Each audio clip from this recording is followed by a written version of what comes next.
Welcome to the Gray Zone. It's Max Blumenthal. Bienvenidos a The Gray Zone, soy Max Blumenthal. Hoy más temprano hablé con el ex boina verde estadounidense y mercenario Jordan Goodrow, quien dirigió el fallido complot de la Operación Gideon para invadir Venezuela por mar en 2020 y derrocar al gobierno de Nicolás Maduro.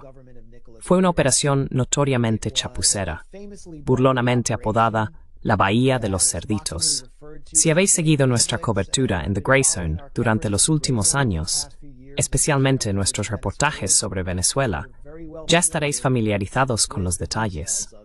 Jordan Goodrow suele ser tratado como un hazme reír en los medios estadounidenses, pero como he descubierto recientemente, hay mucho más detrás de la historia. Goodrow se enfrenta actualmente a cargos federales por tráfico de armas, por haber trasladado armamento a través de la frontera colombiana, y ahora ha decidido contarme, aquí en The Gray Zone, su versión de los hechos.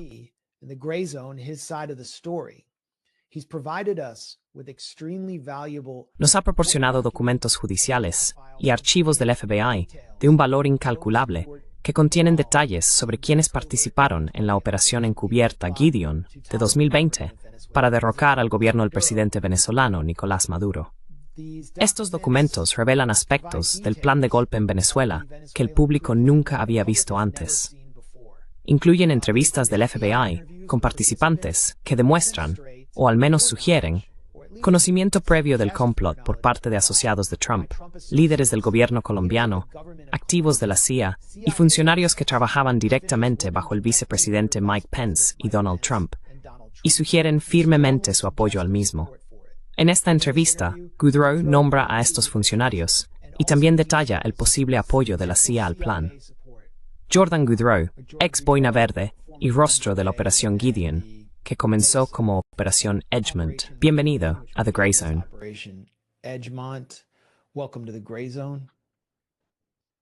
Gracias, Max. Te lo agradezco.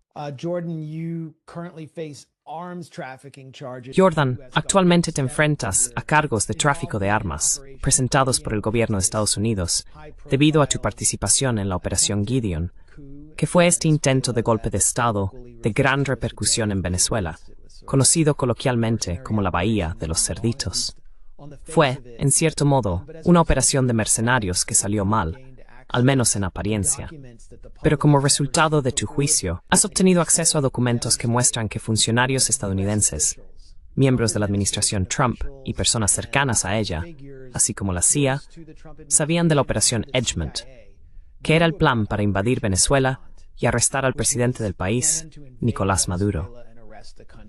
En el centro de la historia está una empresa llamada Global Governments. Quiero que hables sobre qué es la Operación Edgemont y nos cuentes cuál fue el papel de Global Governments. It's Gary, Bites for me at Pug Sixa, y cuáles son sus objetivos.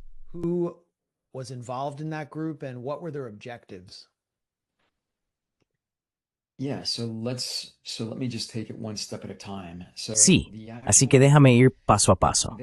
La operación en sí. Yo no, ya sabes, hay muchos medios, individuos y actores malintencionados por ahí. Cuando salió la narrativa, decían que yo estaba intentando encontrar una forma de voltear Venezuela. No era así. Keith Schiller vino a mí. Gobiernos globales vinieron a mí. Ni siquiera sabía que existía una iniciativa para hacer algo así. Obviamente, en aquel entonces, la administración Trump había estado presionando a la CIA para encontrar una manera de sacar a Maduro, pero se estaban demorando. Hay un gran artículo en Wired, bien documentado, con varios oficiales de caso de la CIA como fuentes, pero básicamente me asignaron la tarea de llevar a cabo esta operación.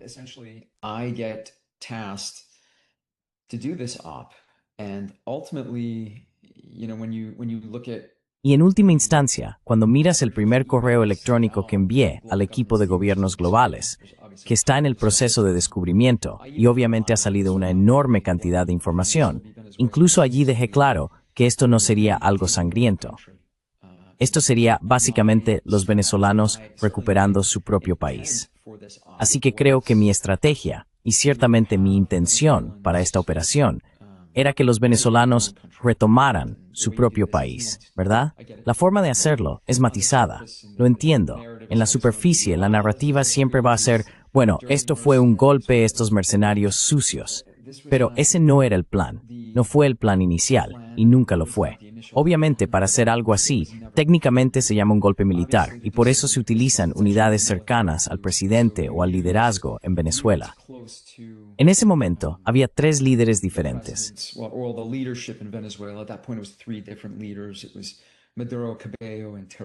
Fueron Maduro, Cabello y Tariq. Se desarrolla acceso y posicionamiento con esos líderes que tienen control sobre las unidades de maniobra o pueden asignarles tareas. Te alineas con ellos a través de un activo, ya sea un general o quien tenga ese acceso, y esas personas son las que hacen el trabajo pesado. Varios factores hicieron eso posible. Aunque me llevó alrededor de 1 año y medio conseguir acceso y posicionamiento, la cantidad de presión sobre el régimen de Maduro en ese momento era considerable. Había sanciones, el despliegue de un grupo de destructores, muy parecido a lo que ocurre ahora.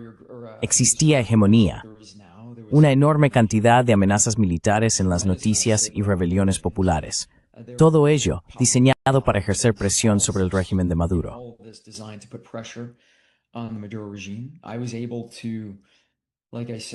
Pude, como dije, acceder a estas personas porque tenían miedo. Creo que el público debe entender que hay un punto de inflexión cuando se trata de hacer que un país cambie de bando. Las personas que rodean a un liderazgo tiránico no van a querer hacerlo. No es una decisión fácil para ellos traicionar a ese líder, simplemente porque tienen familias.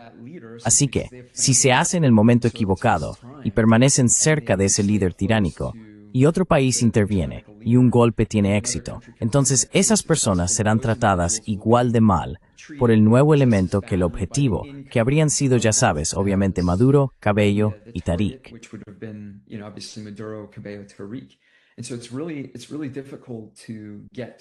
Y por eso es realmente difícil conseguir apoyo. Ahora bien, obviamente, cuando Mike Pompeo cerró la embajada en Caracas, se volvió prácticamente imposible para la CIA llevar a cabo operaciones significativas de inteligencia humana. Eso significa que habrían hecho lo mismo que yo, obtener acceso, posicionamiento y lealtad entre los generales de Maduro, Cabello y Tariq o quien fuera. Habrían hecho exactamente lo mismo, pero el hecho de que Pompeo cerrara esa embajada lo hizo imposible para la CIA.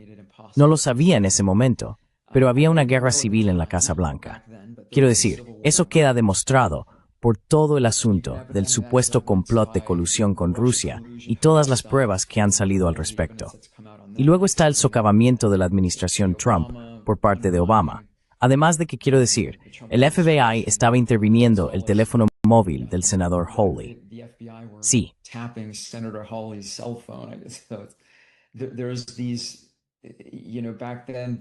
En aquella época se jugaban muchos juegos de tipo espionaje en la Casa Blanca, de los que no creo que la administración Trump estuviera al tanto.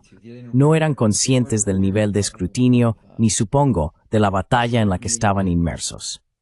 Pero ahora está bastante claro. Cuando reviso los formularios 3TETO2 una y otra vez, y cuando examino el material de descubrimiento, es más evidente que este era el caso. Solo confirma lo que he estado diciendo desde la primera entrega de descubrimiento. Y hay varias entregas de descubrimiento que llegan cada mes más o menos, espaciadas, supongo, por razones de tiempo y distancia. Eso juega a favor del gobierno, pero creo que es una cuestión muy importante desde un punto de vista macro. ¿Responde eso a alguna de tus preguntas, Max?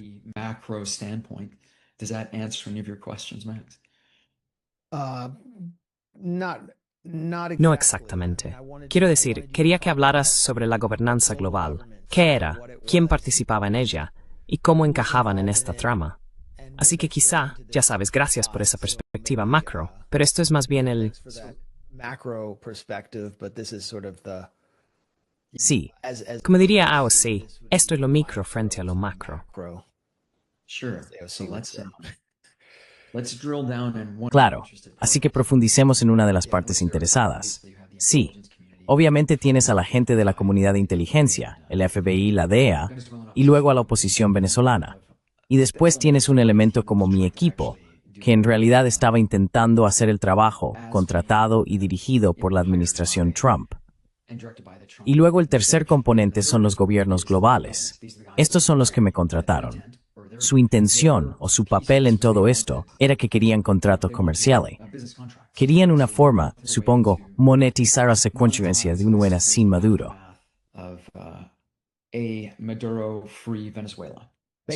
Básicamente, para explotar los recursos de Venezuela y obtener contratos de construcción, contratos de perforación y demás. Correcto, así es. Perforación, minería, como sabes, Venezuela es un país rico en recursos. También necesita ser reconstruida. Esfuerzos humanitarios, cosas de ese tipo. Así que los gobiernos del mundo habrían tenido los contratos para todo eso. Me trajeron porque el gran obstáculo era que Venezuela seguía bajo el control de Maduro, del régimen de Maduro, y necesitaban a alguien que lo eliminara.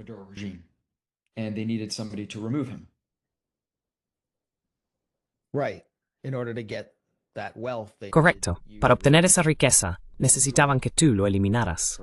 Correcto, correcto. Bien, entonces tienes a Rowan Kraft, que era asesor principal de gobiernos globales y heredero de la fortuna de la familia Kraft. Y tienes a Keith Schiller, que estaba vinculado a la organización Trump. Supongo que era el guardaespaldas de Trump. ¿Cuál era su papel? ¿Quiénes eran estas personas? Así que, Keith Schiller, es curioso que se le conozca como el guardaespaldas. En realidad era el jefe de operaciones de la Casa Blanca, ¿verdad? Perdona que interrumpa, pero él tenía una licencia de control de exportación de armas, ¿verdad? La tenía. Correcto, absolutamente. Así que fue jefe de operaciones de la Casa Blanca, creo que hasta, no sé, 2018 o por ahí.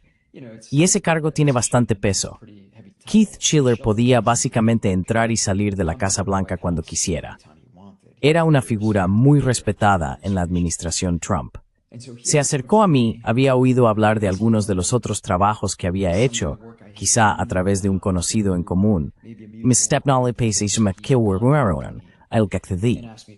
Roe Gwen Kraft, jefe de la dinastía Kraft, es un tipo Ingrid.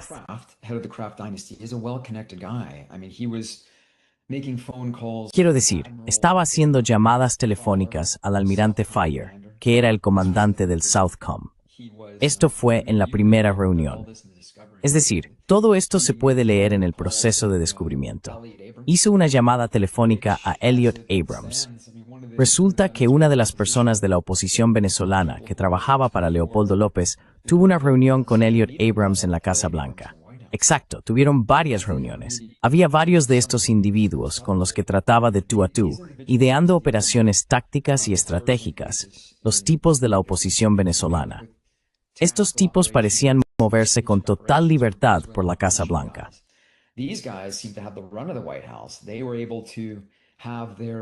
Consiguieron que algunos de sus compatriotas, como Christopher Figuera, fueran retirados de la lista de sanciones. Christopher Figuera era el jefe del SEBIN. Era un torturador. Y aún así, ya sabes, le dieron una hoja completamente en blanco. Quiero decir, Forbes publicó un artículo sobre él y dijo, este es un verdadero venezolano. Y ya sabes, hablé con personas a las que él había torturado. Así que estos tipos estaban bien conectados con Mike Pompeo, Elliot Abrams, John Bolton, todos esos pesos pesados de Washington, D.C. Y yo estaba en Colombia con ellos, intentando entenderlo. Pero no me dejes ir demasiado lejos por la madriguera, Max. Bien, analicemos esto a fondo. Entonces, Néstor Sáenz, esta es una persona que aparece en los documentos de descubrimiento que he revisado. ¿Qué papel desempeñó en todo esto? Porque creo que fue él quien te presentó a gobiernos de todo el mundo y prometió ponerte en contacto con Elliot Abrams y John Bolton, que estaban en la Casa Blanca en ese momento, en relación con el complot.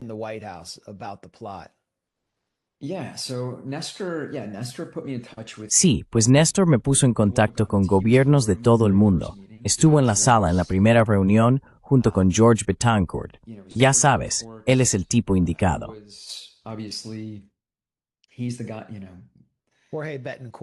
Jorge Betancourt era venezolano, una especie de expositor expatriado, y dijo que tenía contactos en la CIA.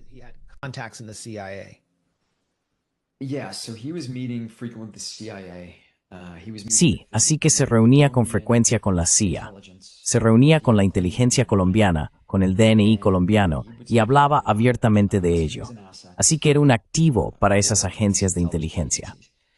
Estuvo presente en la primera reunión en Colombia, o supongo que fue en Miami, al igual que Global Governments, que básicamente actuaban como enviados de la administración Trump para poner en marcha todo este asunto. Así que tenías esta estructura, tenías a las dos entidades, ¿verdad? Tenías a la comunidad de inteligencia y tenías a los de Global Governments. Y luego estaba mi equipo en medio.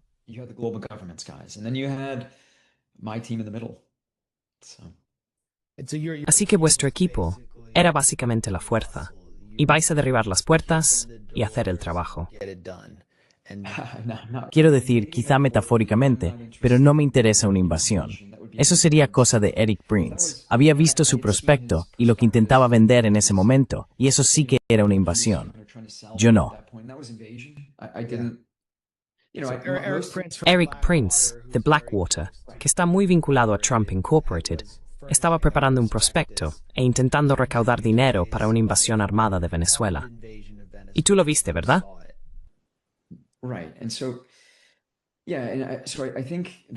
Sí, creo que aproximadamente la mitad de mi formación en operaciones especiales es inteligencia humana, francamente. Lo aprendemos muy pronto. Aprendemos a trabajar con, por y a través de la gente sobre el terreno. Así que no me interesa enfrentarme directamente con los regulares venezolanos, ¿verdad? De lo contrario, se pierde un poco el propósito. La idea es utilizar unidades venezolanas para rodear y capturar a Maduro, Tarek y Diosdado. Tarek El Aissami, Diosdado Cabello y Nicolás Maduro. Correcto. Necesitas Caracas. Quiero decir, si Chávez nos enseñó algo con su primer golpe, es que necesitas Caracas.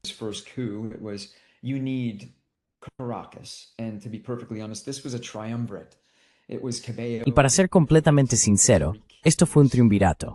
Eran Cabello, Tarek y Maduro, ¿verdad? Y para dejarlo claro, no me importaba si alguien era capturado, solo quería sacar a esos tipos. Quería meter a los míos para poder lograr elecciones libres y justas. Mientras tanto, habría habido una junta que habría incluido, ya sabes, a Guaidó y algunos otros, solo para llevar a cabo esas elecciones libres y justas. Y esa era, más o menos, la intención que yo personalmente tenía de cara al futuro.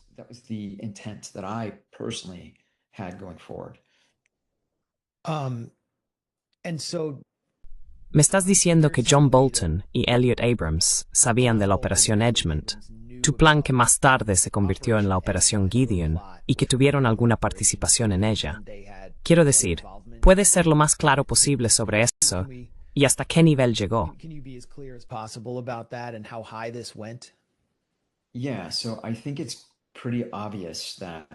Sí, creo que es bastante obvio que Elliot Abrams fue contactado por Rowan Kraft. También estaba manteniendo reuniones con el liderazgo estratégico de la oposición venezolana, George Betancourt, supongo. Para ser sincero, no se puede encontrar su nombre en las noticias en ningún sitio. Está bien protegido. Dicho esto, lo he leído. Y por eso, el asesor de seguridad nacional sabe perfectamente que esto está ocurriendo. Y luego tienes, obviamente, a Mark Esper, que alude a ello en su libro.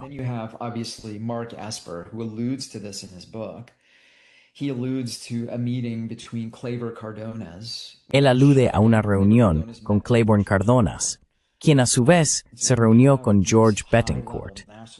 Así que, cuando tienes a estos asesores de seguridad nacional de alto nivel reuniéndose con delegaciones de otros países, y esas delegaciones están hablando conmigo y con el círculo íntimo de Trump sobre, ya sabes, liberar o cambiar, como quieras llamarlo, Venezuela, en ese momento no se puede negar que esto estaba ocurriendo en los niveles más altos del gobierno y que existían opiniones opuestas sobre lo que se iba a hacer con la operación.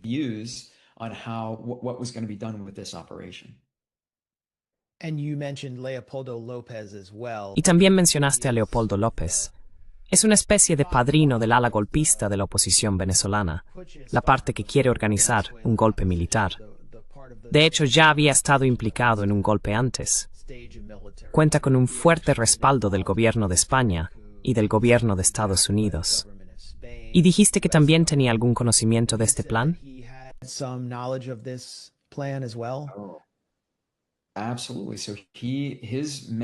Absolutamente. Así que su hombre es George Betancourt. Su otro hombre es Lester Toledo. Y estos tipos estaban relacionados con, ya sabes, la inteligencia estadounidense y la inteligencia colombiana. Además, estaban vinculados con el grupo Rendon, que no debe confundirse con J.J. Rendon, pero creo que así lo llaman. Sí, John Rendon, ¿verdad? Sí, TRG, el grupo Rendon. Y estos tipos llevaban haciendo o ayudando a facilitar ataques a la infraestructura en Venezuela desde hacía, no sé, una década más o menos. Y obviamente, como sabes, todos estos son proyectos TSSI que la CIA supervisa a través de estas empresas privadas. Cada vez que ves que se apagan las luces en Venezuela, hubo, creo, un gran reactor nuclear que era, era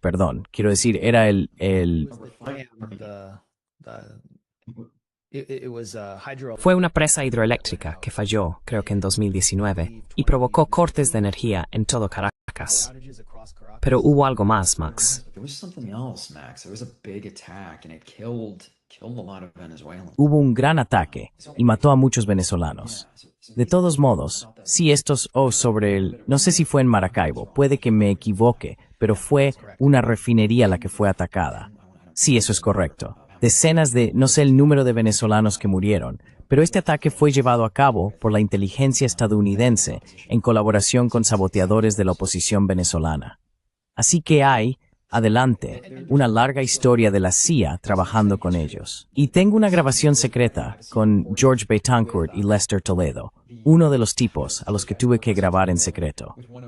There's a guy that I had to take a secret recording. They were talking about how they don't trust Donald Trump.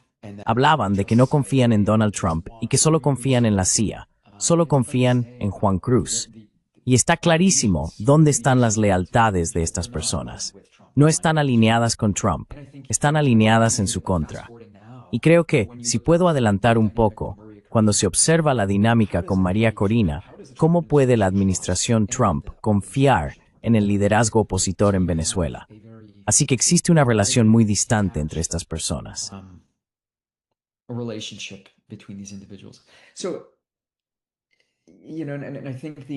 Así que creo que la narrativa mediática sobre todo esto ha sido, obviamente está este individuo que escribe para la AP y que lleva mucho tiempo yendo a por mí. Su elección de palabras es bastante cuidadosa. Habla de aprobación tácita. No hubo ninguna aprobación tácita, ni mucho menos. Se me encomendó hacer esto. Recibí autorización verbal para hacerlo por parte de varias personas que trabajaban para el gobierno. Pero sí creo que, cuando se quitan las capas y se simplifica, hay bandos en esto, y los dan bastante claros. Sí. Mitualao, ¿qué lado son los pros? Tienes una comunidad de inteligencia que ha estado, obviamente quiero decir, vi tu reportaje el otro día. Ya en los años 90, el Cartel de los Soles fue creado por la CIA. Esto no es ningún secreto. Quiero decir, esta es la verdad. Este es el cartel del que se dice que Nicolás Maduro está a cargo, pero puede que en realidad ya no exista. ¿Y estás confirmando que fue creado por la CIA en los años 90? Oh, absolutamente. Esto no es nuevo. La información es desde hace tiempo.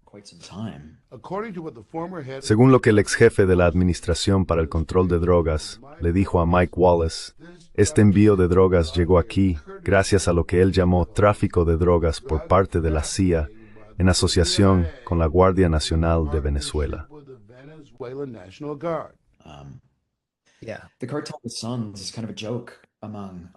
Sí, el Cartel de los Soles es casi una broma entre nosotros, porque, quiero decir, ellos no se pusieron ese nombre. Hay un parche en su uniforme con un sol, y supongo que la DEA o quien fuera los llamó así por eso. Pero la facilitación del tráfico de drogas por parte de la CIA a través de este grupo está bien documentada. Así que tienes este aspecto, ¿verdad? Tienes una agencia de inteligencia que francamente resistirá los cambios de presidencia. Tienen sus proyectos TSC en marcha y su capacidad para facilitar y reunir recursos del narcotráfico. Y esto es lo que intentan proteger.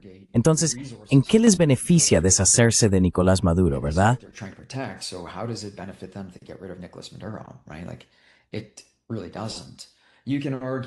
Es que, en realidad, no. Puedes argumentar, ya sabes, bueno, la doctrina Monroe. Hay que mantener un espacio de influencia en Venezuela y en las zonas circundantes del Caribe para que Rusia o China no consigan una posición estratégica. Pero el otro lado de la moneda es, y esto es obviamente lo que fue la administración Trump, una de las razones por las que presionaban al régimen de Maduro en aquel entonces, o al menos pensaban que debían hacerlo. Deberían llamarlo la doctrina Maduro. Sé que en gran medida se basan en la idea de que Venezuela es un narcoestado, pero ahí está la ironía, ¿no? Quiero decir, vale, Venezuela es un narcoestado, pero su socio es la CIA.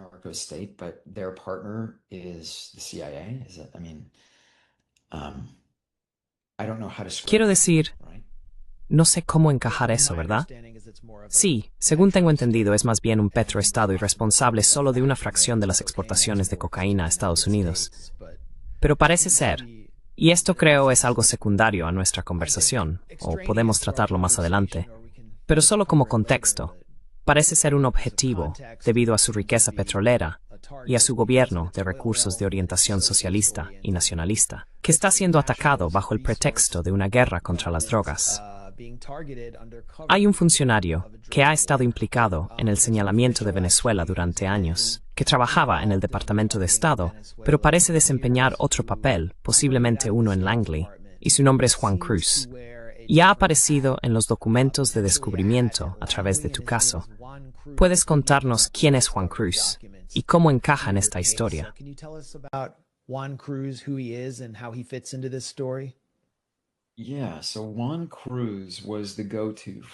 Sí, pues Juan Cruz era el contacto principal de George Betancourt y Lester Toledo. Hasta donde sé, era su hombre, como la cara de la agencia de inteligencia para esos dos, lo que básicamente lo convertía en su enlace. Lo mencionaban por su nombre, y dijo algunas cosas extrañas sobre mí cuando lo entrevistaron después de que todo esto ocurriera.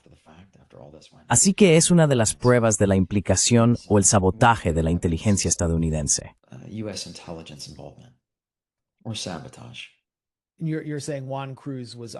Estás diciendo que Juan Cruz actuaba bajo la cobertura del Departamento de Estado como enlace de la CIA para esas dos figuras de la oposición venezolana que intentaban llevar a cabo una operación privada de cambio de régimen, George Betancourt y Lester Toledo. ¿Correcto? Desconozco en qué función o con qué capacidad trabajaba para la agencia, pero no es descabellado pensar que fuera un NOC u otro tipo de agente. Obviamente Juan Cruz, sí, lleva tiempo en esto. Tiene conexiones muy profundas.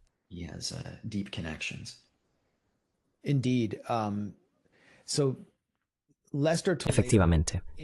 Entonces Lester Toledo te presentó a este general venezolano, un personaje muy turbio y controvertido. A Toledo y a Betancourt no les caía bien. Se llama Cliver Alcalá, ¿correcto? Correcto.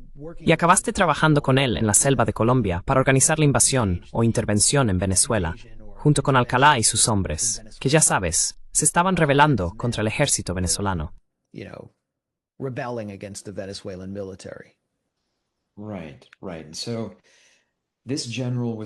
Exacto, exacto.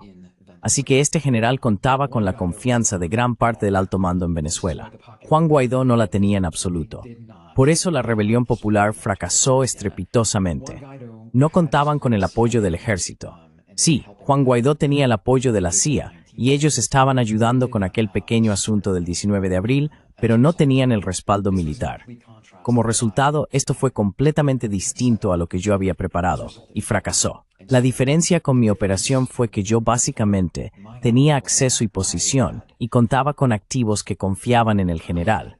Toleraban el hecho de que yo trabajara con Guaidó, pero no confiaban en Guaidó.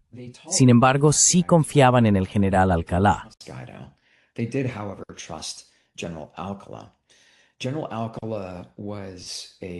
strong opponent. El general Alcalá era un fuerte opositor de Nicolás Maduro. Un pasado turbio, sin duda. Dicho esto, tuve la oportunidad de ponerlo a prueba en operaciones durante aproximadamente un año, y no mostró señales de engaño. Nunca me mintió. Su parte de la operación realmente era... Bueno, aquí está el matiz cuando se organiza una operación de este tipo. No necesito que todos se lleven bien en el mismo terreno de juego, pero sí necesito que ciertas piezas no ataquen a otras. Y en este caso, cuando Estados Unidos arrestó al general Alcalá, puedes imaginarte las repercusiones en Caracas, con mis activos de confianza. El hombre en quien confiaban estaba siendo detenido por Estados Unidos. Was now getting taken by the United States, and there were a lot of questions they had in their minds. It made them fearful. Y había muchas preguntas que tenían en mente. Eso les causaba miedo. ¿Recuerdas cuando hablé antes de cómo la gente cercana a Maduro tenía miedo? Quiero decir, ya sabes, en aquel entonces estábamos bombardeando a generales iraníes, estábamos haciendo demostraciones de fuerza, pero ellos tenían miedo de lo que podría pasar si Maduro dejaba el poder. Querían estar del lado correcto de las cosas. Cualquiera en esa posición, en la órbita de alguien que es un objetivo, quiere estar del lado correcto cuando algo ocurra. Si algo ocurre, y si no ocurre, todavía necesitan conservar la lealtad de esa persona que es el objetivo. En este caso, Maduro. ¿Tiene sentido? Sí. ¿Así que estabas trabajando con Alcalá? We're working with Alcala in Colombia at a time when En Colombia, en una época en que el país tenía un gobierno muy proestadounidense que colaboraba con todas las agencias de Estados Unidos, el Pentágono, la CIA, la DIA y todas esas, bajo Iván Duque, ahora el gobierno de Colombia, o al menos el presidente, es de izquierdas, Gustavo Petro. Pero en aquel entonces, Colombia era una especie de base de operaciones contra Venezuela. Entrevisté a Nicolás Maduro. Me dijo que el gobierno colombiano estaba muy implicado en tramar con John Bolton un atentado contra su vida, el ataque con drones. Entonces, ¿qué tipo de contactos tuvo usted con el gobierno colombiano? ¿Y qué papel desempeñaron en la Operación Gedeón? Tuve una llamada telefónica que fue gestionada por Lester Toledo. Brokered by Lester Toledo. Iván Duque basically promises... Iván Duque básicamente prometió apoyo para esta operación, como campamentos, libertad de movimiento, la posibilidad de cruzar fronteras, cosas de ese tipo. La condición era que teníamos que atacar al ELN, ¿verdad? Y eso fue una petición muy extraña para mí, una gran condición. Fue raro. Yo pensaba, no sé si, sabes, nunca iba a hacerlo, nunca lo haría. Era algo bastante ridículo. En fin, Iván Duque. Sí, fui a W Radio y dije esto en W Radio, e Iván Duque llamó a W Radio. And Iván Duque called into W Radio. W Radio is probably the largest radio station in all Latin America. W Radio es probablemente la emisora de radio más grande de toda América Latina. Tiene, ya sabes, decenas de millones, cientos de millones de oyentes. Sí, y yo estoy en Miami, estamos grabando y digo esto, e Iván Duque llama al estudio. Dice, no sé, nunca he conocido a Lester Toledo. Nunca he conocido a ninguna de esas personas. No conozco a esta persona. No conozco a aquella persona. Y enseguida saqué fotos de Iván Duque con Lester Toledo. Pero solo me sur de que es bastante no por radio que se sintió en Trivlith en ese asunto. Creo que fue... Strongly about it was, I think that was... When was this interview? ¿Cuándo fue esta entrevista? Oh, creo que fue hace aproximadamente un año. Vale, sí, Iván Duque es ahora como un DJ de club en Miami, así que probablemente estaba escuchando en ese momento. It's probably listening at the time. Oh, yeah. And so here's, I guess, the nuance. Sí. Así que aquí está, supongo, el matiz de la parte de Iván Duque. Iván Duque era el presidente y estaba alineado con Juan Guaidó, Leopoldo López, la CIA y, obviamente, la inteligencia colombiana. Cuando todo salió mal, hubo 2 agentes de inteligencia colombianos que entraron en el AOB en Bogotá. Le pidieron a los compañeros de los Green Suiters, los de operaciones psicológicas, los estadounidenses que trabajaban allí, si les ayudara a hacer una límite personal psicológica a mí. A lo que los Green Suiters respondieron, no hacemos eso contra un estadounidense, estadounidense. The Green Suiters said, no, we don't do that against American citizens. But and Pero, ya sabes, una de las otras pequeñas partes, bueno, en realidad no es una parte pequeña, es el juego de trileros con todas las armas y todas esas cosas. Cuando detuvieron al individuo en un control y tenía, creo, el maletero lleno de armas, había 2 hombres en el asiento trasero del coche. Estos 2 hombres nunca fueron identificados ni entrevistados. Básicamente dejaron al conductor del coche, y él acabó muriendo en circunstancias misteriosas un año después. How that shakes out. Wait. Espera. Dame los antecedentes de este incidente. Incident, This was in Colombia. Esto fue en Colombia. This was one of the Fue uno de los primeros actos de sabotaje que la inteligencia colombiana, probablemente a petición de Estados Unidos, la CIA o quizá Betancourt Toledo, quien fuera, llevó a cabo realmente. Esto ocurrió cuando estábamos en nuestro corredor final, como si mi operación fuera inminente, ¿verdad? Entonces, este coche se detiene en un control y 2 hombres, varones en edad militar, según se informó, salen del coche. El maletero está lleno de armas. No los arrestan, no los interrogan, no los identifican, simplemente siguen su camino tan tranquilos. El conductor muere en circunstancias misteriosas un año después. Así que, quiero decir, haz las cuentas. So, I mean, the math on that is, Sí, no querían que nadie hablara. Exacto. Así que, tuviste algunos problemas con los gobiernos globales. El grupo de empresarios y consultores que querían poner en marcha una operación de cambio de régimen para obtener contratos y recursos de Venezuela. Básicamente, no te estaban pagando mientras hacías el trabajo. Y entonces aparece en escena una figura llamada J. Yeita Rendón. Es una especie de superconsultor de las facciones latinoamericanas proestadounidenses, las facciones políticas proestadounidenses más de centro-derecha o de derecha. Una persona muy bien pagada. political factions, very well paid person, and he comes forward with money for the contract. Y él se presenta con dinero para el contrato. On this contract, El nombre de Juan Guaidó aparece en este contrato, que especificaba el objetivo de la operación: capturar, detener y destituir a Maduro y al régimen actual del poder, e instalar a Juan Guaidó en su lugar. Se le ofreció una prima por éxito de $10 millones, y el coste total del proyecto se fijó exactamente en $202,9 millones. Entonces, ¿fue esta la principal fuente de financiación de la Operación Kion? ¿Y recibir el dinero de estas personas? Sí, perdón. from No. these figures. So Rendon, he essentially... Sí, bueno, Rendón básicamente hizo un pago inicial. Había una tarifa de reserva de $1,5 millones. Eso habría cubierto la primera parte de la operación, que en realidad era solo un enlace. Había enviado a un operativo para hacer una OPE, preparación operativa del entorno, casas seguras, ya sabes, camiones, cosas de ese tipo. Y esta operación era independiente de la parte de Gideon, ¿verdad? Era como la operación dentro de la operación. Tenía 3 barcos listos para intentar, ya sabes, hacer esto. Uno era un barco civil, con diferentes puntos de desembarco. Pero, volviendo al tema, no quiero profundizar demasiado. Es un asunto bastante complejo. Así que sí, ¿cuál era la pregunta inicial otra vez, Max? Perdón. Yeah, so give me the initial question again, Max, sorry. Essentially, Básicamente, ¿de dónde salió el dinero y cuáles fueron los papeles de Rendón y Guaidó? Guaido.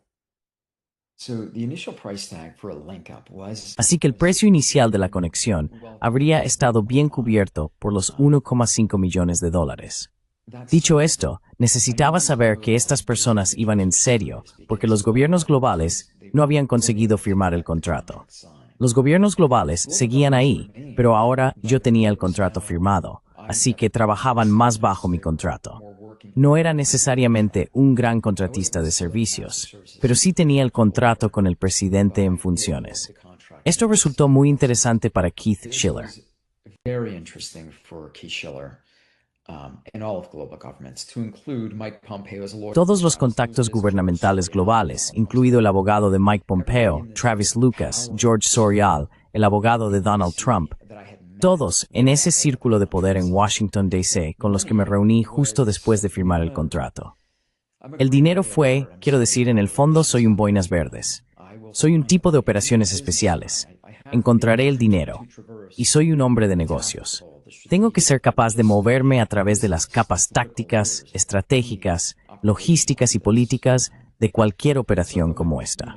Así que tenía inversores y conseguimos reunir lo que necesitábamos para hacer avanzar la operación.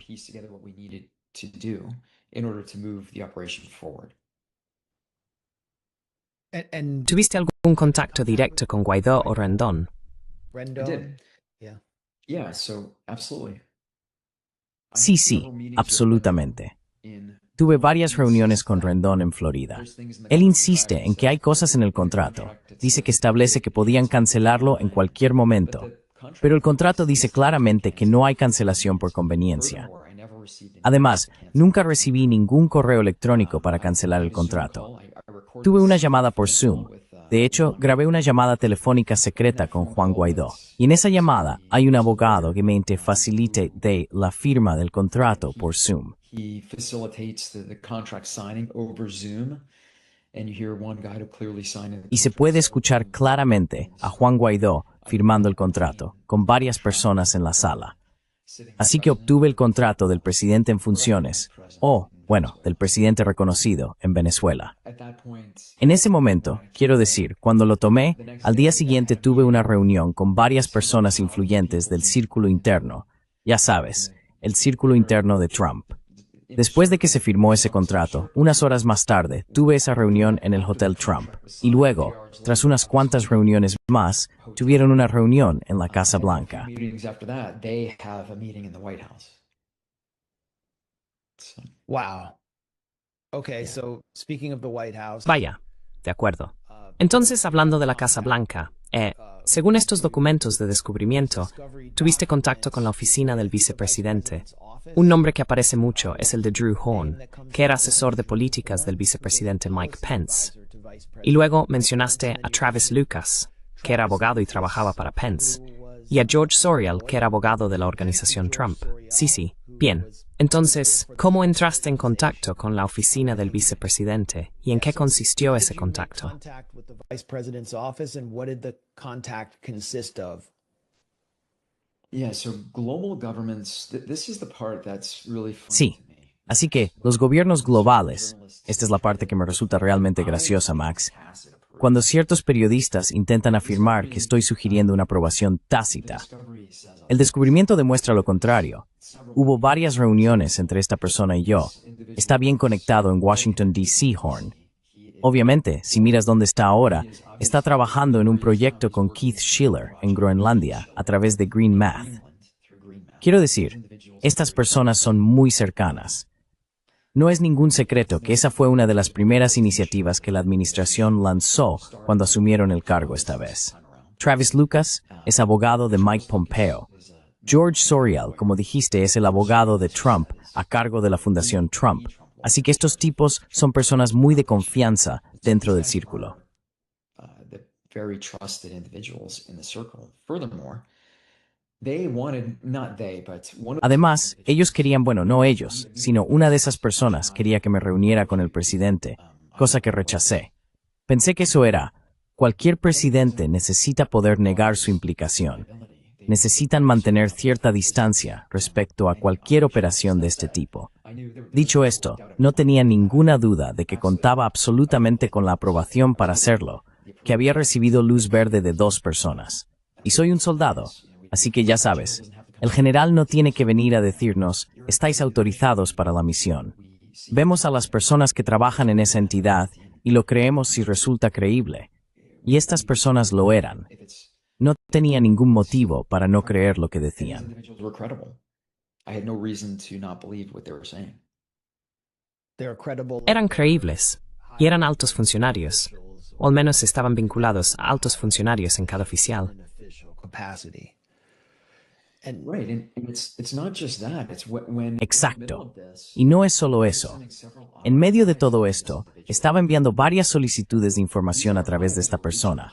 Esas solicitudes llegaban a los niveles más altos, ¿sabes? Porque estaba preguntando cosas como necesito saber si Juan Guaidó es el tipo indicado. ¿Entiendes? Hubo mucha resistencia con eso, y yo estaba haciendo preguntas muy específicas. Además, esta persona que trabajaba para el gobierno estaba ayudando a facilitar y conseguir apoyo para su operación. As ya sabes, todo like any opinion in my was writing to surfer plan in things to país. That's like kind of ridiculous to me when I read the discovery. And so another group enters the picture. Otro grupo entra en escena a finales de 2019, o no sé exactamente cuándo, pero se llamaba Democracia Virtual.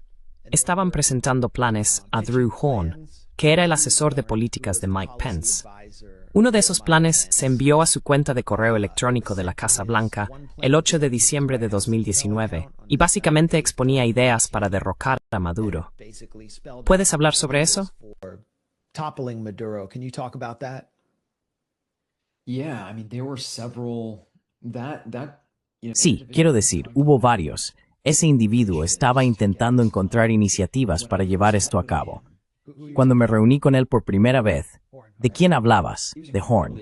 Horn, vale. Estaba increíblemente entusiasmado de que alguien estuviera trabajando en esto.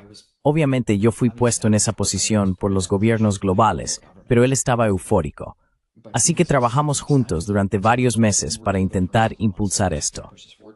Transmitió la autorización al más alto nivel de que esto estaba aprobado. Y ya sabes, cosas como, no nos importa lo sangriento que sea. Cuando esto esté hecho, el dinero fluirá. Esa es una cita exacta. Así que sentí que estaba en buenas manos. Este tipo estaba conectado con el Consejo de Seguridad Nacional. No desconfiaba de él. Era un antiguo boinas verdes. No tenía motivos para pensar que no era quien decía ser. Y era quien decía ser. Sí.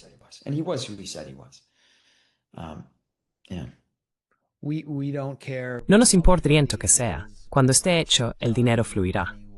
Esa es una cita exacta. ¿Está eso por escrito en algún sitio? No, no está escrito. Eso es simplemente algo que te dijo de palabra.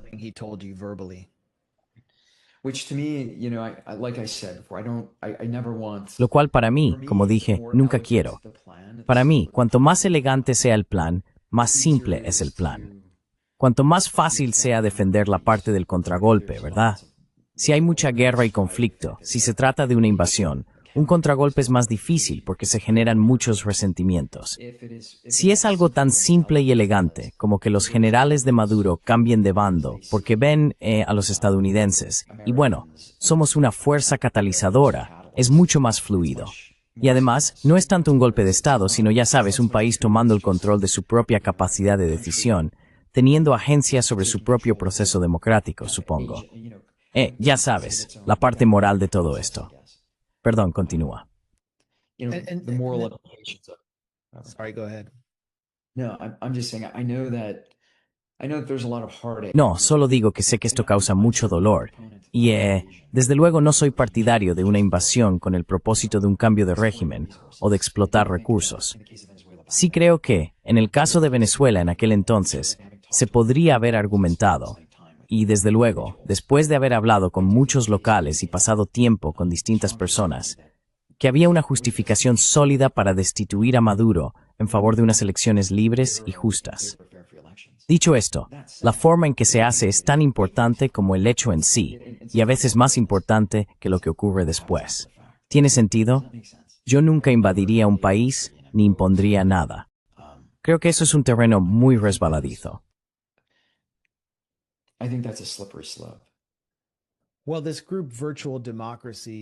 Bueno, este grupo, Democracia Virtual, proponía eso en el correo electrónico que Drew Horn recibió en su cuenta oficial de la Casa Blanca.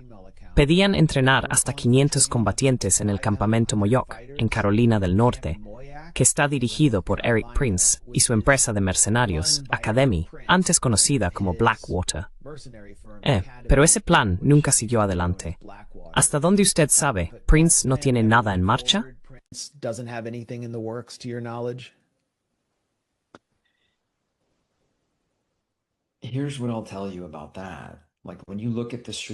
es lo que te voy a decir sobre eso.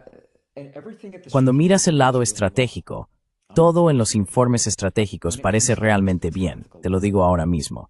Pero cuando se trata del nivel táctico, 500 hombres frente, digamos, a 50,000 tropas que controlan una ciudad y tienen un apoyo aéreo bastante decente con su Sukhoi frente a los helicópteros de Eric Prince, no sé si eso habría llegado ni a rozar la pintura. ¿Entiendes? La idea de que voy a lanzarme al estilo vaquero con, qué sé yo, 60 tipos en barcas de pesca y de algún modo voy a escapar entre, ya sabes, 100,000 irregulares. You know, oh, I don't know, 100,000 regulars. That's not realistic, right? What is realistic? Eso no es realista, ¿verdad?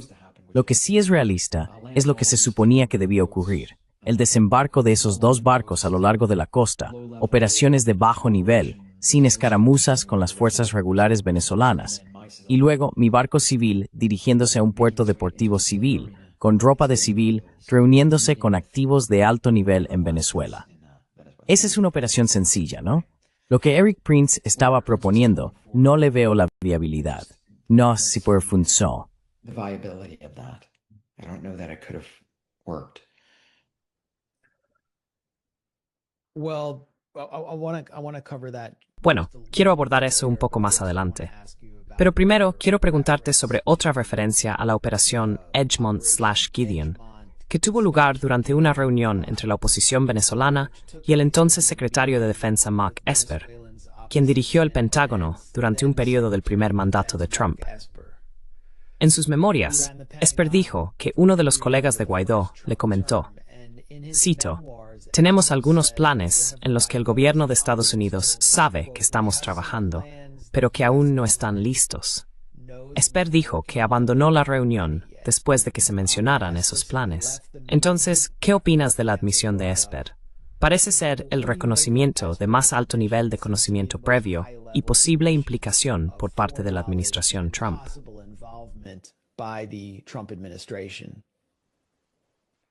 Yeah, absolutely. Sí, absolutamente. Creo que cuando leí los documentos de la investigación, era dolorosamente obvio que la comunidad de inteligencia lo sabía, el Consejo de Seguridad Nacional, todos en esos círculos lo sabían. Además, mi enjuiciamiento es realmente un encubrimiento. Fue iniciado por el componente de Seguridad Nacional del Departamento de Justicia. Ese componente está dirigido por un tipo llamado John Eisenberg. Eisenberg fue nombrado en la administración inicial de Trump como asesor de seguridad nacional por el general Michael Flynn. Estaba en la Casa Blanca en ese momento. Keith Schiller también estaba en la Casa Blanca. Así que estas 2 personas trabajaban juntas. De donde yo vengo, eso es un conflicto de intereses, ¿verdad? Y aunque John Eisenberg no inició este enjuiciamiento, sin duda lo heredó, y ciertamente sabe quién soy. Así que es interesante, no me desviar del tema, pero de conexión en todo esto, en bad cells. The connections in this are pretty alarming. No, that is alarming, and I wasn't aware of it before. No, eso es alarmante, y no lo sabía antes. Así que John Eisenberg es el fiscal general adjunto de Estados Unidos para el Consejo de Seguridad Nacional. Fue nombrado o designado para ese cargo en junio de 2025. Y dijiste que está supervisando tu enjuiciamiento. Antes de eso, fue asesor jurídico adjunto de Donald Trump y asesor legal del Consejo de Seguridad Nacional durante el primer mandato de Trump. Así que estaba allí, en la sala, con personas que, según tú, tenían conocimiento directo de tu complot. Y ahora básicamente intenta meterte en la cárcel para callarte, ¿verdad? Parece que sí. Right, seems that way. Además, para volver a la reunión con Mark Esper. Sí. La admisión, porque Claver Cardona era su asesor de seguridad nacional en aquel entonces. Y ahora creo que él estaba en la sala, así que no está fuera del ámbito de lo posible que la persona de la que habla Mark Esper sea George Bittencourt, porque George Bittencourt me había hecho declaraciones similares. Y eso no es algo tan claro ni definitivo. George Betancourt being someone you described as George Betancourt, siendo alguien a quien describiste como un activo de la CIA, alguien que coordinaba entre la oposición y la inteligencia estadounidense. Correcto. Bien. Y entonces tenías estos patrocinadores dentro de gobiernos globales al principio. Luego Rendon firma un contrato contigo. ¿Tenías algún posible patrocinador para el día después en caso de éxito? Personas que buscaran recursos y contratos en Venezuela el día después de Maduro.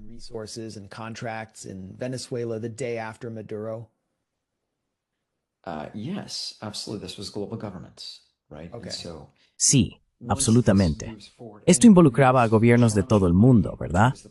Bien, una vez que esto avanzara, el tramo de dinero, que era la promesa de Horn, creo que ya lo viste entonces, la recompensa era probablemente de 15 millones. Y, si me permites, eso probablemente habría llegado a la cuenta bastante rápido. El gran temor para alguien como yo es que, si todo sale según lo planeado, y no somos saboteados por las agencias de inteligencia o la oposición venezolana, Maduro y los suyos huyen del país, son capturados, lo que sea. Este es el punto en un golpe de Estado en el que hay que defenderse del contragolpe. Necesitaba hombres sobre el terreno. defend against the counter coup. I needed men on the ground. I needed Americans on the ground. And this would be these Necesitaba estadounidenses sobre el terreno, y ese sería el componente de seguridad. Necesitaba estadounidenses armados, entrenados a un nivel alto, nivel de operaciones especiales, sobre el terreno, unos 60 aproximadamente, para ayudar a defenderse del contragolpe. Además, estas personas habrían trabajado junto con los ejércitos locales, los recursos que había descrito anteriormente. Mis hombres se habrían integrado en esas unidades y, en esencia, habrían ayudado a mantener el orden y la ley, y a lograr elecciones libres y justas en, no sé, quizá un año o algo así, según las circunstancias. Obviamente, después de que se restableciera el orden y se distribuyera la ayuda humanitaria. orders restored, humanitarian aid has been distributed. Okay, it sounds like a harebrained scheme. De acuerdo. Desde mi punto de vista, suena como un plan descabellado. Parece que nunca tuvo ninguna posibilidad de éxito. Y has descrito una posible operación mayor con mercenarios entrenados en Estados Unidos como algo que ni siquiera rozaría la pintura del ejército venezolano, que cuenta con soldados regulares bastante bien entrenados. Caracas está rodeada por varios niveles de seguridad. Hay defensas aéreas. Tienen una fuerza aérea. Son capaces de competir con el ejército colombiano. Entonces, ¿por qué pensaste que tu operación tendría éxito? ¿Por qué, en tus propias palabras, te lanzaste al ruedo con solo un pequeño destacamento de hombres? So I think Así que creo que no lo estás entendiendo, Max. Eso es exactamente lo que no estaba haciendo. ¿Lo entiendes? do you understand? Explica. Yeah, okay, so what I'm saying is it would have Vale, been de acuerdo. Yeah, we- Lo que estoy diciendo es que habría sido una locura si, hubiéramos entrado con 60 tipos. Eso no es posible. Este es el contragolpe, ¿entiendes? Estamos en una fase diferente en este punto, hipotéticamente, ¿vale? Así que hipotéticamente, si mis unidades están alertadas, establezco mi enlace, y los activos de alto nivel de Maduro activan a los regulares venezolanos. Estos regulares venezolanos ahora se encargan de Maduro, Cabello y Tarek. Now, take Esos tipos ya están fuera del tablero, pero hay un elemento de caos, ¿verdad? Así que lo que estoy diciendo es que ahora necesito establecer una cierta apariencia de orden. now need to establish some semblance of order. I need to establish a junta. I need a Necesito establecer una junta. Necesito un grupo de liderazgo, personas que puedan gobernar un país que de repente se ha quedado sin liderazgo. this is where Aquí es donde incorporo a 60 estadounidenses, solo por motivos de seguridad.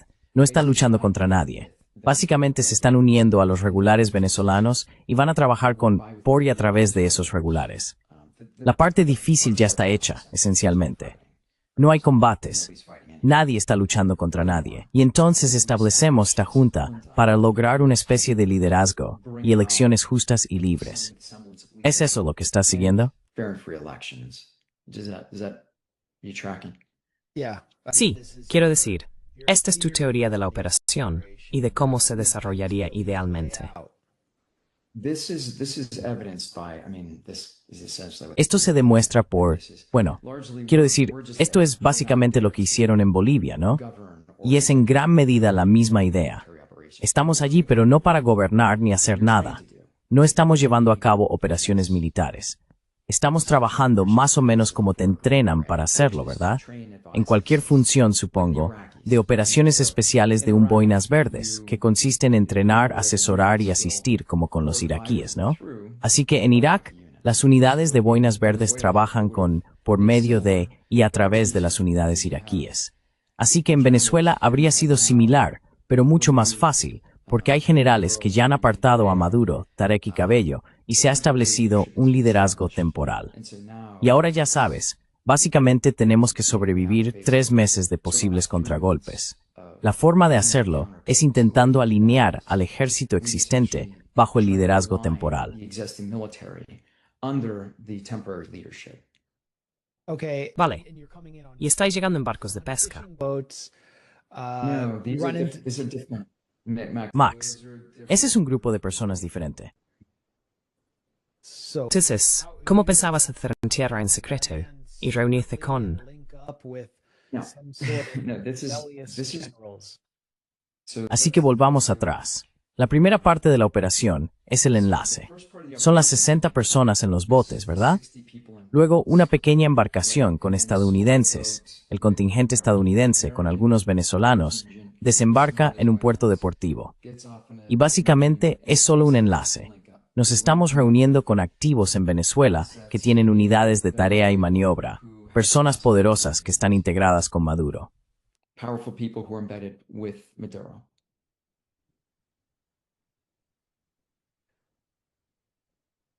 ¿Tiene sentido?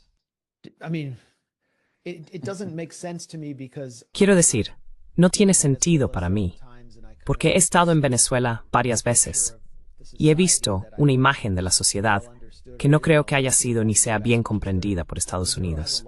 Maduro tiene una gran base de apoyo. La guerra por Venezuela es básicamente una guerra de clases. Son las clases medias y altas las que quieren derrocar a Maduro. Y luego están las masas de personas que literalmente no figuraban en el mapa antes del predecesor de Maduro, quien fue elegido, no simplemente tomó el poder, Hugo Chávez. Ellos lo apoyan, y el ejército proviene en gran medida de ese sector. Se mantiene a pesar de las duras sanciones y respalda la estructura más amplia de lo que llaman la revolución bolivariana, que ha utilizado la riqueza petrolera para beneficiar a la población y al ejército. oil wealth to benefit the population and the military. I mean, the military prior to Chavez was just sort of Quiero decir, el ejército antes de Chávez era básicamente un ejército neocolonial. No era tan formidable. Entonces, ¿por qué tú, o cualquiera a tu alrededor, habríais pensado que podríais alojar a los líderes clave del ejército, por ejemplo, al ministro de Defensa, de esa estructura de poder? Nunca me pareció lógico. No parece que haya ningún fermento popular para una revolución armada en la que los estadounidenses fueran a intervenir y asesorar. Desde una perspectiva externa, parecía más bien que ibais allí con la idea de que tú y un grupo de boinas verdes podríais abriros paso luchando hasta Caracas. the idea that you and a group of Green Berets could actually fight your way to Caracas. No. No, That's, again, ese no era el plan. what the plan was. I mean, you're Quiero decir, te agarraron unos pescadores, así que estoy un poco callado. I think there's Creo que hay mucha confusión, quizá algo de confusión por tu parte sobre cuál era realmente el plan. what the plan was.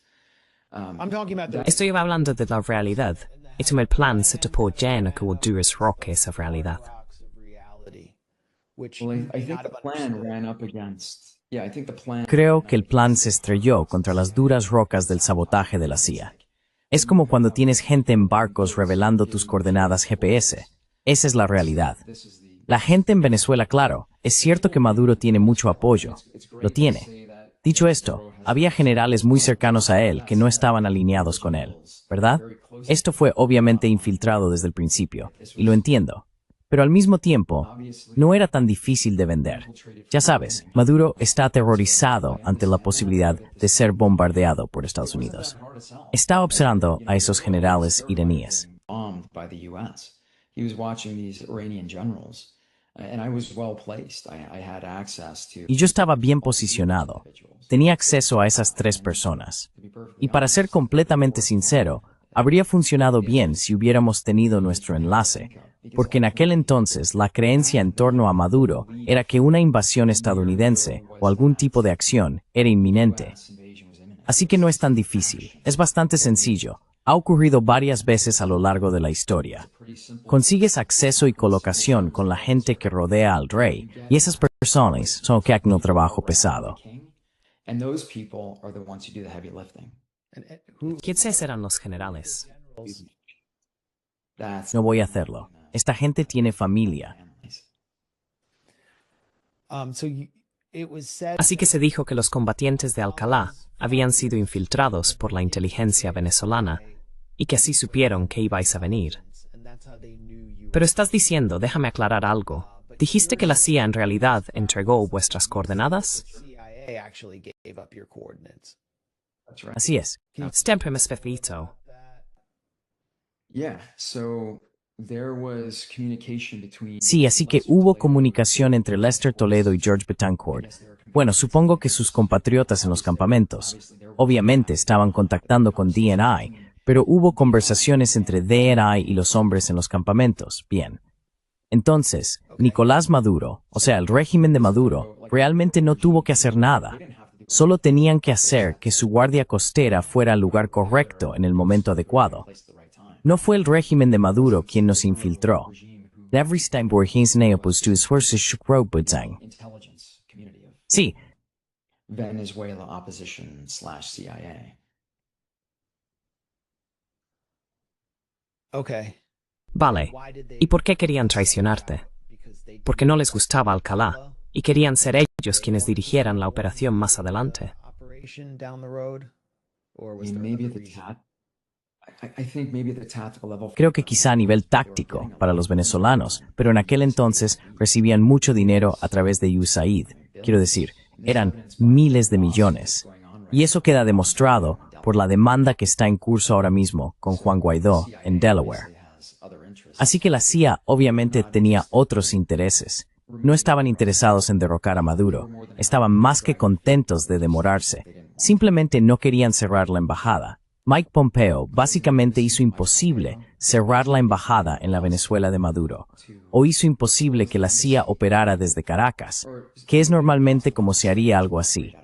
Habrían hecho exactamente lo mismo que yo hice. Si la CIA hubiera querido voltear el país, habrían hecho exactamente lo que yo hice.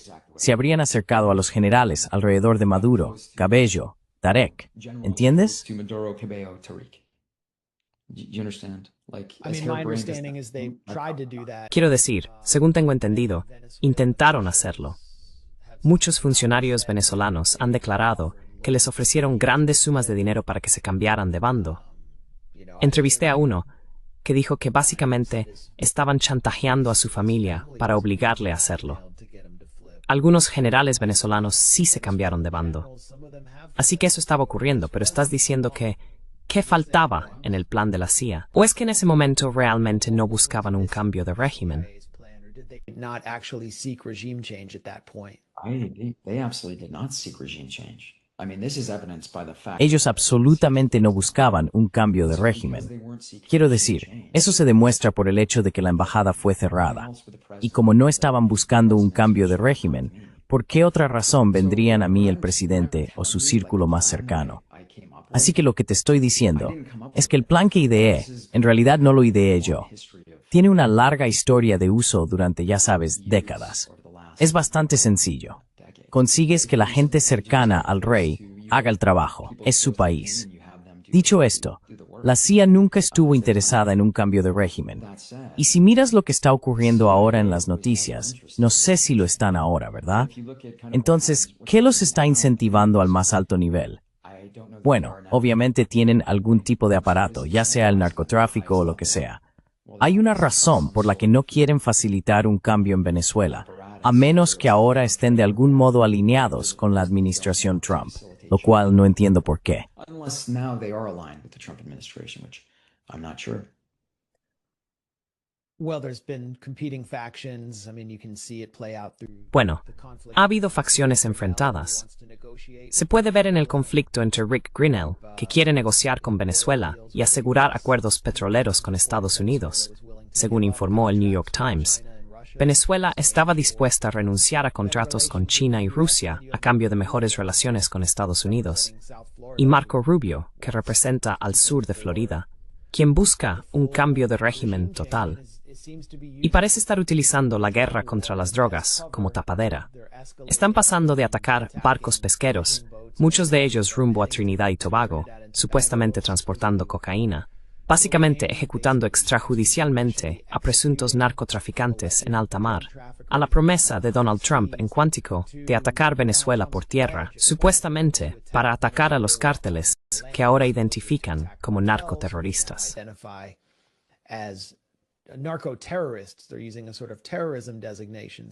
Están utilizando una especie de designación de terrorismo, así que esto realmente indica una gran escalada. Se dice que Grinnell está aislado y que Rubio básicamente ha asumido el control de la política. Y se supone que María Corina Machado es el activo estadounidense que llegaría al poder después de Maduro y otorgaría, entre comillas, democracia, contratos a empresarios vinculados a Trump, justo al día siguiente de haber recibido el Premio Nobel de la Paz. ¿Qué opinas de toda esta operación? ¿Te parece que tiene sentido? ¿Y realmente buscan instalar a María Corina Machado? Supongo que en general solo busco conocer tu opinión al respecto.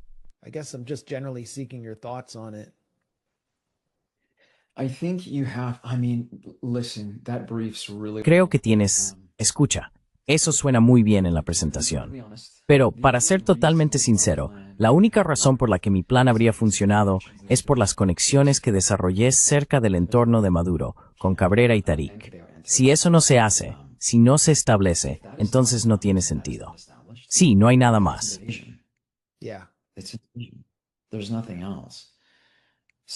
Así que, y entonces sería una masacre y otra ola migratoria hacia el norte.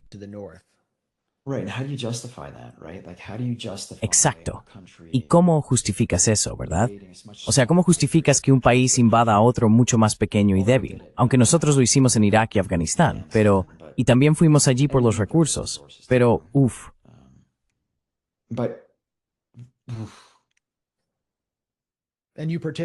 Y participaste en ambas guerras, y sentiste la herida moral, presumiblemente, a causa de esas guerras.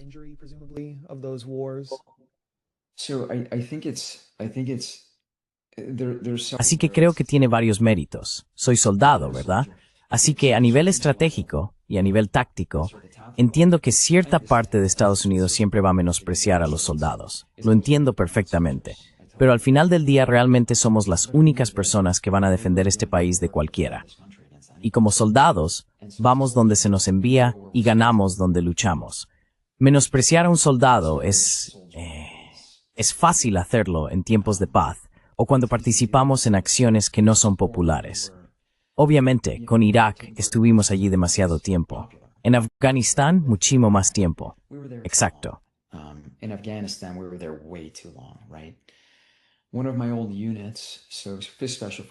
Una de mis antiguas unidades, el Grupo de Fuerzas Especiales, ganamos en Afganistán en 6 semanas.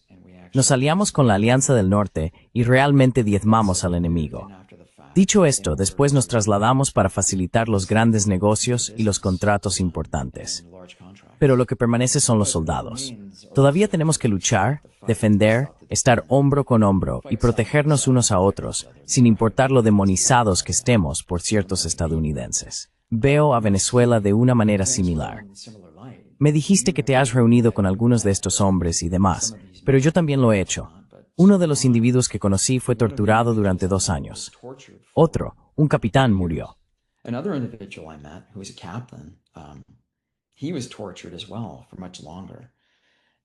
Él también fue torturado durante mucho más tiempo. Así que cuando me dices que Nicolás Maduro y el régimen son algo así como los buenos, tengo que ser honesto contigo. En realidad, no hay buenos en esto. El régimen de Maduro es una dictadura muy brutal. El gobierno opositor es igual de brutal, si no más. En mi opinión, en realidad eran las personas a las que intentaba ayudar y defender cuando decidí asumir esta iniciativa. La forma en que lo hice, obviamente, fue eliminando a todos los actores negativos de la ecuación, siendo Maduro uno de ellos. Pero también tuve que trabajar con Guaidó, y no era una persona en la que se confiara ni que cayera bien. Hago lo mejor que puedo, ¿verdad? And that's what I tried to do with Venezuela. I do not think it was at all Y eso es lo que intenté hacer con Venezuela. misunderstanding. No creo que fuera una idea descabellada en absoluto. Creo que estás malinterpretando completamente la intención de la operación.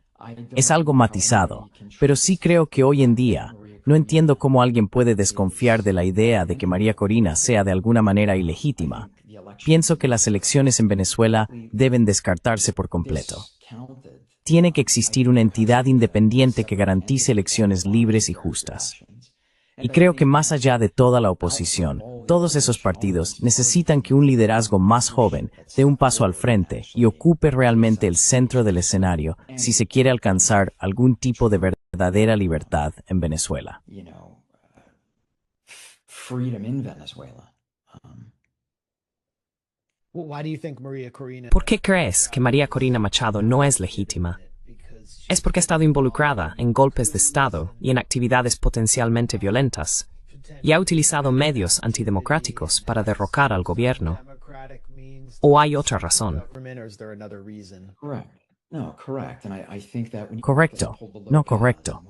Y creo que cuando miras a Leopoldo López y Juan Guaidó y a todos esos grupos, cualquiera de la oposición, Capriles, todos ellos, ¿sabes cómo haces tú, como administración Trump, incluso si logras un cambio de régimen? Digamos que la CIA consigue lo que intentó conseguir, lo que yo conseguí, que es acceso y colocación en los niveles más altos y de algún modo forzar la salida de Maduro. Genial.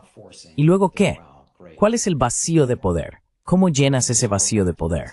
Porque te lo digo, si no lo haces, y yo había planeado esto, pero si no llenas ese vacío de poder, entonces habrá guerra civil. Habrá sangre en las calles. Y esto es lo que yo quería, lo que inicialmente esperaba evitar.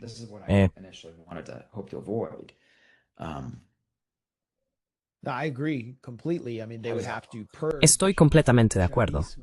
Quiero decir, tendrían que purgar el chavismo, lo que significa que millones de personas con una estructura social organizada tendrían que ser eliminadas de la sociedad, probablemente de forma bastante violenta. Y están armados. Muchos de ellos están armados para su autodefensa. Así que no veo cómo se podría evitar una masacre interna o una ola masiva de migración si simplemente se sigue adelante con una invasión. Estoy completamente de acuerdo contigo en eso. Para terminar, ¿qué puedes contarnos sobre tu enjuiciamiento y el próximo juicio? Bueno, escucha, me encantaría poder llegar a juicio. Eso sería increíble. Sí, entonces, ¿qué está pasando en su lugar?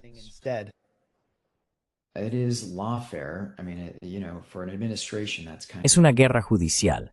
Quiero decir, ya sabes, para una administración que se supone que... Espera un segundo, Max, esto está fallando. Perdona, vale, ya está. Sí, pues para una administración que hizo campaña con la idea de que íbamos a luchar contra la guerra judicial y acabar con la politización del gobierno federal, parece que están usando esas armas contra mí de forma bastante intensa. Esto es una persecución política. Es bastante evidente. Como dije, me estoy diagrammatic with you. Street for member, si tu permanente fue, e per planificat si vos, smore.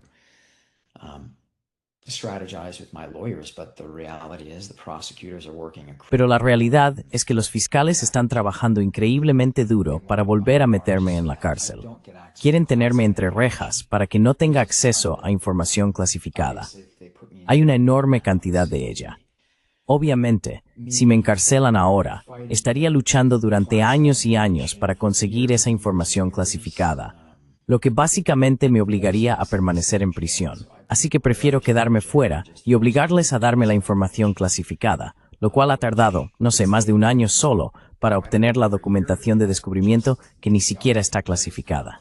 Así que hubo una implicación evidente del gobierno aquí, y no lo sé. Enseñad vuestras cartas.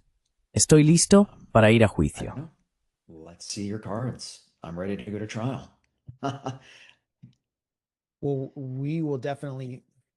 Bueno, sin duda, haremos un seguimiento contigo, especialmente si vas a juicio y logras obtener información clasificada, lo que presumiblemente corroboraría y confirmaría muchas de las afirmaciones que me has hecho sobre la implicación de altos cargos de la administración Trump y de los servicios de inteligencia de Estados Unidos en este complot. ¿Hay algo más que te gustaría añadir antes de que terminemos? Anything else you want to add before we close? Sí, no tengo que contártelo, Max. Está en la documentación de la investigación. Puedes leerlo allí. Read about it. We'll be publishing that discovery Bien, at the Gray publicaremos ese descubrimiento en The Grey Zone y lo presentaremos aquí mismo. So Así que, Jordan Goudreau, ex Boina Verde y rostro de la Operación Gideon, muchas gracias por acompañarnos en The Grey Zone. so much for joining us at the Gray Zone. Gracias, Max.